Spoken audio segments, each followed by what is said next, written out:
Assalamualaikum warahmatullahi wabarakatuh. Perkenalkan, saya Mutiara Amalia Fadzila Raharjo dengan NIM 6211420096.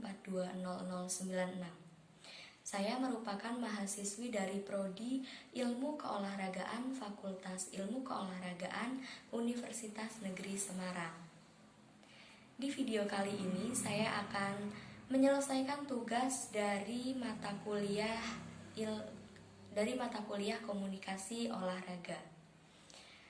Sebelum membahas lebih jauh tentang komunikasi, saya akan sedikit menyampaikan apa itu tujuan dari pembelajaran komunikasi itu tersendiri. Yang pertama yaitu untuk mempelajari tentang komunikasi. Kemudian bagaimana proses komunikasi.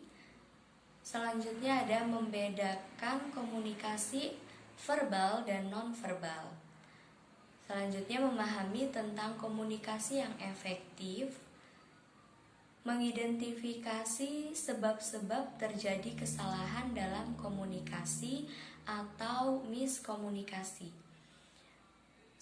Selanjutnya menjelaskan agar bagaimana cara memperbaiki komunikasi. Selanjutnya mampu menulis pesan bisnis, baik itu melalui surat ataupun email. Mampu memanage sosial media dengan tepat. Dan yang terakhir mampu melakukan public speaking atau berbicara di depan umum. Nah, teori yang pertama itu teori yang terkenal dari Laswell yang berbunyi who says what in which challenge to whom with what effect. Model komunikasinya yaitu who, siapa yang menyampaikan pesan atau komunikatornya. Kemudian says what, yaitu message-nya atau pesan apa yang disampaikan. In which channel, yaitu media apa yang digunakan. Kemudian to whom, kepada siapa pesan itu disampaikan. Jadi audiensnya atau komunikannya. Nah, kemudian with what effect, yaitu efek apa yang dihasilkan. Selain dari Laswell, ada juga teori dari pakar-pakar lainnya, yaitu salah satunya yaitu dari Ujana Effendi yang mengatakan bahwa komunikasi adalah proses penyampaian pesan oleh seseorang kepada orang lain untuk memberitahu, mengubah sikap, pendapat atau perilaku baik secara langsung maupun tidak langsung. Jadi biasanya kalau kita sering berkomunikasi dengan orang atau dengan orang baik yang lebih muda atau yang lebih tua di atas kita, itu akan memberikan efek yang lebih baik. Ya, teori yang paling simple yaitu dari Aristoteles. Modelnya yaitu yang penting ada sumber, ada pesan, dan ada penerima. Kemudian Paul Watzlawick mengatakan we cannot not communicate, karena kita diam pun kita akan memberikan pesan kepada seseorang itu. Berkomunikasi itu ada beberapa bentuknya. Yang pertama ada komunikasi verbal, ada komunikasi nonverbal, dan komunikasi paraverbal. Komunikasi verbal sendiri yaitu komunikasi yang disampaikan lewat words atau kata-kata. Nah, biasanya komunikasi verbal ini di mana pesan disampaikan secara lisan atau tertulis menggunakan suatu bahasa. Kemudian komunikasi nonverbal yaitu menurut pakar, komunikasi nonverbal ini 55% komunikasi nonverbal mudah ditangkap oleh komunikan, karena komunikasi nonverbal ini sering digunakan oleh kita tanpa kita sadari. Nah, komunikasi nonverbal ini sangat penting saat kita sedang berbicara dengan orang lain. Jadi komunikasi nonverbal ini seperti yang dikatakan oleh Paul.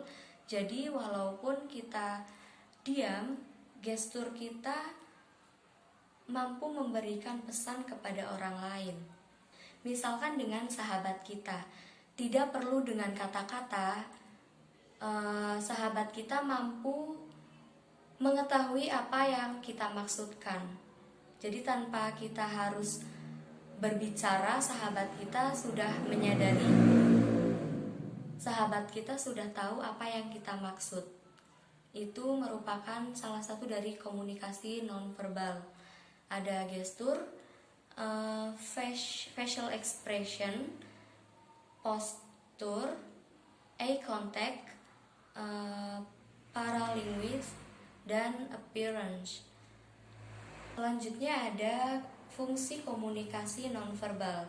Fungsinya yaitu meyakinkan apa yang diucapkan, menunjukkan perasaan atau emosi yang tidak bisa diutarakan dengan kata-kata, kemudian menunjukkan jati diri, menambah atau melengkapi ucapan yang belum sempurna. Jadi komunikasi nonverbal ini merupakan komunikasi yang mudah diterima karena komunikasi nonverbal sering kita gunakan di keseharian kita tanpa kita sadari. Kemudian ada fungsi-fungsi komunikasi. Yang pertama ada fungsi informasi, yaitu menyampaikan pesan kepada orang lain menggunakan media apapun seperti media televisi, Instagram, WhatsApp, dan media lainnya. Yang kedua ada sarana sosialisasi. Dengan adanya komunikasi, kita bisa memberikan sosialisasi, baik itu menggunakan media yang sudah saya sebutkan tadi maupun secara langsung.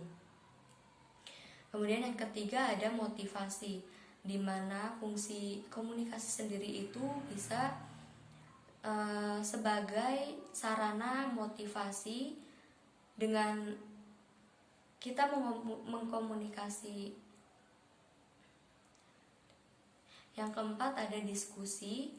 Yang kelima yaitu pendidikan, seperti apa yang sedang kita lakukan sekarang. Kemudian ada memajukan kebudayaan luhur sebagai sarana hiburan dan integrasi untuk menyatukan bangsa. Karena dengan komunikasi kita bisa bersatu melalui bahasa yang kita gunakan sehari-hari.